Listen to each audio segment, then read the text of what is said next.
Marami ang nag-alala para sa dating Pangulo na si Rodrigo Duterte matapos itong maaksidente kamakailan. Bagamat kilala dahil sa kanyang pagiging strikto at malabakal na estilo ng pamumuno, hindi may kakailan na marami ang nagmamahal para sa dating Pangulo.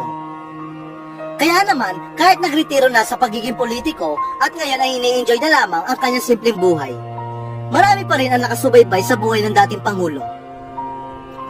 Sa ngayon, nasa kanyang hometown sa Davao City nakatira ang Pangulo at paminsan-minsan ay namamataan siya ng publiko. Pero kamakailan lang ay marami ang nabahala nang kumalat ang mga larawan ng dating Pangulong Rodrigo Duterte na nasa ospital. Bumuhos nga ang pag-aalala mula sa kanyang maraming taga-suporta. Dasal nila na maayos ang kalusugan at kalagayan ngayon ng dating Pangulo.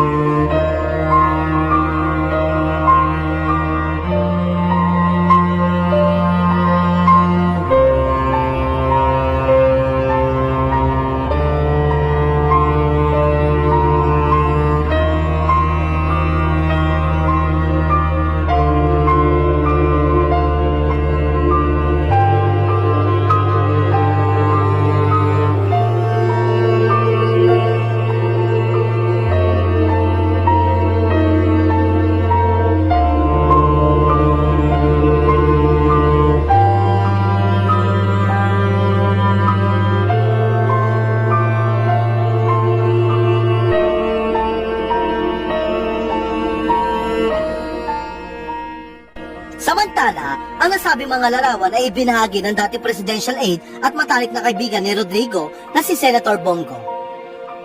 Sa kanyang Facebook post, ikinuwento ni Bongo na dinala umano nila si Rodrigo sa Davao Doctors Hospital nitong Biyernes, November 3 para patingnan ang kalusugan nito. Ayon pa kay Senator Bongo, aksidente umano kasing nadulas sa kwarto ng kanyang bahay ang dating Pangulo. Ani ni Senator Bongo, aksidenteng nadulas sa kwarto ng kanyang bahay si dating Pangulong Rodrigo Duterte. Kaya naman, sinamahan siya ni Senator Bongo sa Davao Doctor Hospital nitong Biyernes, November 3 para magpa-check up. Samantala, nilinaw naman ni Senator Bongo na maayos na ang lagay ngayon ng dating Pangulo.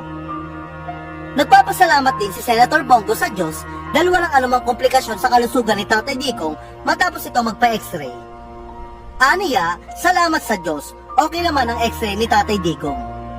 Marami naman ang natuwa dahil kahit na aksidente, game na game pa rin ang dating Pangulo na makipag-feature sa ilang medical frontliners at staff ng nasabing ospital.